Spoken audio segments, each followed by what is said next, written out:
Congolaises et Congolais, mes très chers compatriotes, le 3 mai 2021,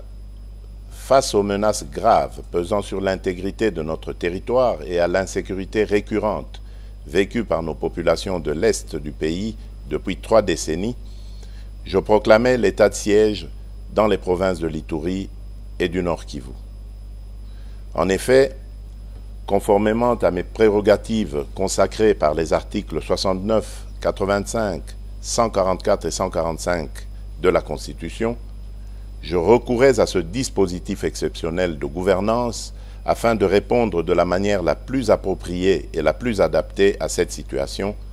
en ce particulièrement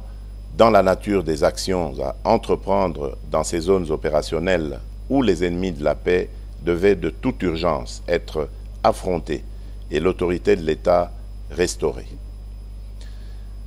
À situation exceptionnelle, mesure exceptionnelle.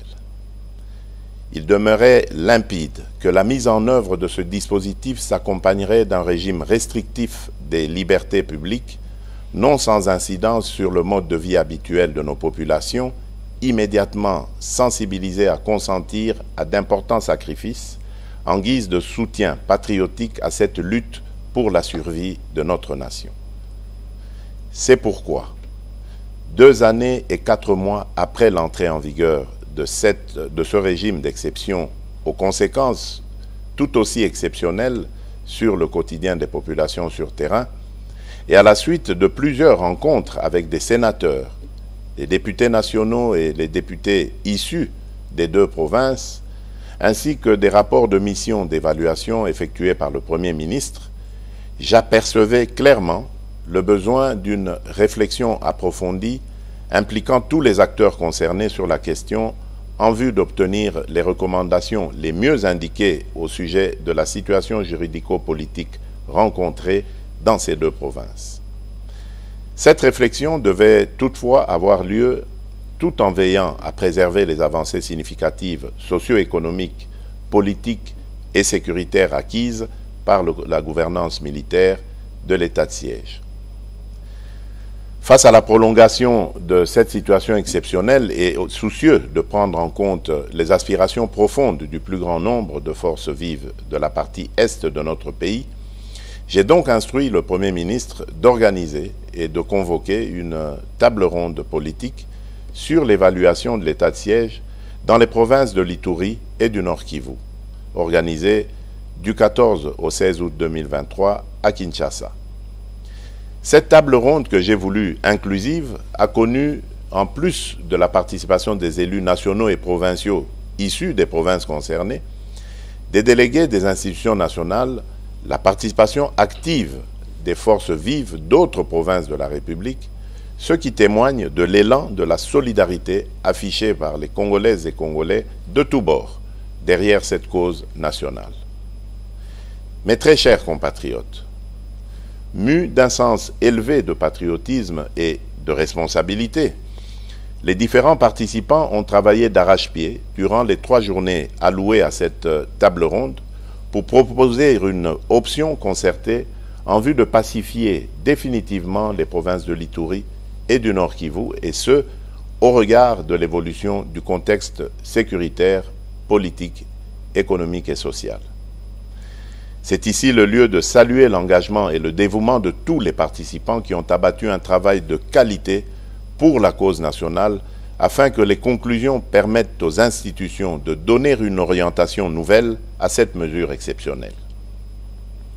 Mes très chers compatriotes, en ma qualité de garant du fonctionnement régulier des institutions de la République et de la continuité de l'État,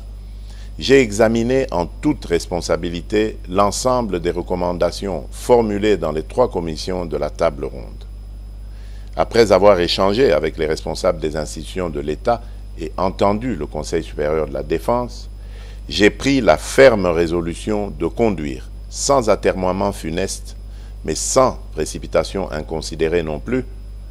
les populations des provinces de l'Ituri et du Nord Kivu vers un allègement progressif et graduel du régime de restriction de l'état de siège avec les meilleures garanties de poursuite du maintien d'une pression maximale sur les ennemis de la paix. C'est pourquoi, prenant la juste mesure de l'impérieuse nécessité d'un retour sécurisé de nos populations à une vie civile et citoyenne normale d'une part,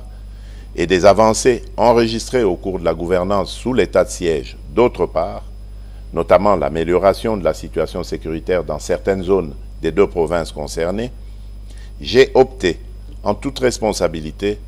pour la mise en œuvre d'un dispositif transitoire graduel au terme duquel cette situation exceptionnelle devra connaître sa fin. S'inspirant des tendances dégagées des travaux de la table ronde,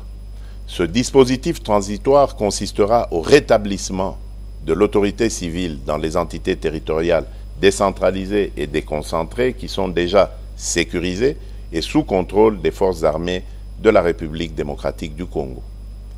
Ce qui implique la levée des restrictions des libertés constitutionnelles de tous les citoyens et plus particulièrement la libre circulation des personnes et de leurs biens en mettant fin au couvre-feu, la liberté d'association, de manifestation pacifique et de réunion dans le strict respect des conditions légales. Ceci est d'autant plus important que les différents acteurs engagés au processus électoral ont droit à y participer pleinement et sans entrave aucune. Dans le même ordre d'idées, j'engage le gouvernement central à régler sans délai les arriérés d'émoluments des animateurs des institutions provinciales mises en veilleuse par l'état de siège, tel que cela leur est garanti par l'ordonnance numéro 21/016 du 3 mai 2021 portant mesures d'application de l'état de siège. Il va sans dire qu'en plus de leurs compétences matérielles, les juridictions civiles, du reste compétentes pour gérer les contentieux électoraux, recouvrent le plein exercice de leurs compétences répressives, à l'exception de quelques préventions liées à la sûreté nationale qui relèveront, elles, des juridictions militaires. Mes très chers compatriotes, après l'état d'urgence sanitaire, les mesures de ce dispositif transitoire et graduel de l'état de siège nous conduisent dans une nouvelle expérience constitutionnelle de gestion des situations d'exception. Elles marquent notre détermination à défendre jusqu'à la dernière énergie notre intégrité territoriale, notre souveraineté et notre dignité comme peuple. En effet, nous sommes un peuple qui a su démontrer, tout au long de son histoire,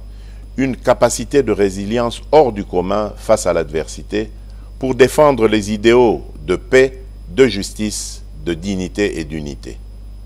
J'invite la population des provinces de l'Ituri et du Nord Kivu à accompagner et à soutenir les autorités civiles et militaires dans l'accomplissement des mesures de ce nouveau dispositif en vue de garantir l'avènement d'une paix durable sur toute l'étendue de notre pays.